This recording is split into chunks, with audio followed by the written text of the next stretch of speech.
ॐ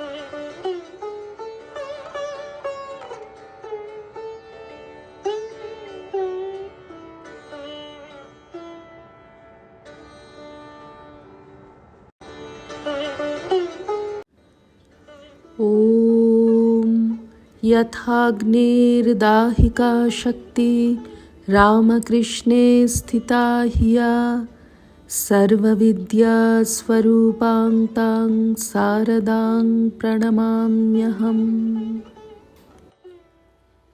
শ্রী শ্রী মায়ের কথা। সরজুবালা। ২রা কার্তিক, লক্ষ্মী পূজা, ১৩২৫। বিকেলে লক্ষ্মী পূজা বলে নারকেলের খাবার সব নিয়ে গেছি। দেখে মা বলছেন, কি গো, আজ লক্ষ্মী পূজা, তাই বুঝি এসব? ক্রমে ক্রমে অনেক স্ত্রীভক্ত নানারূপ মিষ্টদ্রব্য নিয়ে মায়ের শ্রীচরণ দর্শন করতে এলেন।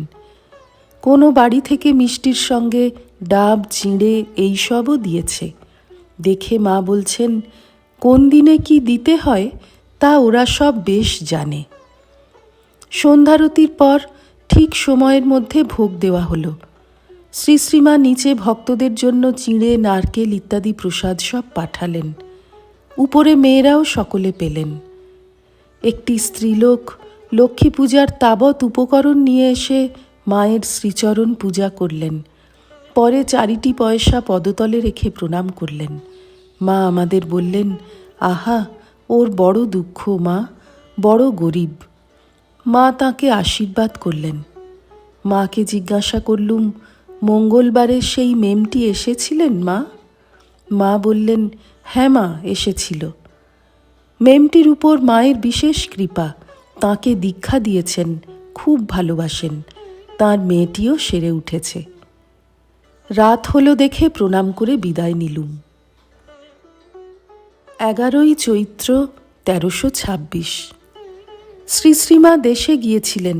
প্রায় 1 বৎসর পরে ফাল্গুন মাসে বাগবাজারের বাটিতে শুভাগমন করেছেন। শরীর নিতান্ত অসুস্থ।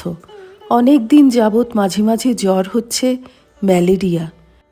শ্রীচরণ দর্শন করতে গিয়ে দেখি মা কাপড় কাচতে গেছেন। কলঘর হতে বেরিয়ে বললেন, বসো, আমি আসছি। মিনিট 5 পরেই কাপড় ছেড়ে সর্বদক্ষিণের ঘরে মায়ের বিছানা করা ছিল, সেখানে এসে দাঁড়ালেন। শ্রীচরণে প্রণাম করতেই মাথায় হাত দিয়ে আশীর্বাদ করলেন। বললেন, বসো, কেমন আছো? সেবার জন্য কিছু দিলুম। টাকা হাতে করে নিয়ে রাখলেন। মায়ের শরীর দেখে আমার আর কথা বেরুচ্ছে না। শুধু মুখের পানে চেয়ে আছি আর ভাবছি, সেই শরীর এমন হয়ে গেছে। সুমতিদের ঝি গিয়েছিল। সে প্রণাম করবার উদ্যোগ করতেই মা তাকে বললেন, তুমি ওখান হতেই করো। সে দরজার গোড়ায় প্রণাম করে চলে গেল। মা এত দুর্বল, যেন কথা বলতেও কষ্ট হচ্ছে বলে মনে হলো। নিচেই বসে আছি। ইতোমধ্যে রাসবিহারী মহারাজ এসে মাকে বেশি কথা কইতে নিষেধ করে গেলেন। তবু মা মাঝে মাঝে 2-4টি কথা জিজ্ঞাসা করতে লাগলেন। যথাসম্ভব সংক্ষেপে উত্তর দিয়ে বসে আছি। এই সময় রাধারানী ছেলে কোলে করে এলেন। ছেলেটির অসুখ। আমি ছেলেটির হাতে কিছু দিয়ে দেখলুম। রাধু তো কিছুতেই তা নেবে না। মা বললেন, সে কি রাধু, দিদি আদর করে দিচ্ছে আর তুই নিবি নে? এই বলে নিজেই তুলে রাখলেন। ছেলেটি শুধু মা ও দিদিমার জন্যই নাইবার খাবার অনিয়মে অসুখে ভুগছে বলে কত আক্ষেপ করলেন। রাধু তো ঢের কটূক্তি করে তার প্রতিবাদ করতে লাগল। ওকে বলে কোনো ফল নেই বলে মা চুপ করে গেলেন। খানিক পরে সরলা, কৃষ্ণময়ী দিদি প্রভৃতি এলেন। মা শুয়েই তাদের সঙ্গে কথা বলতে লাগলেন।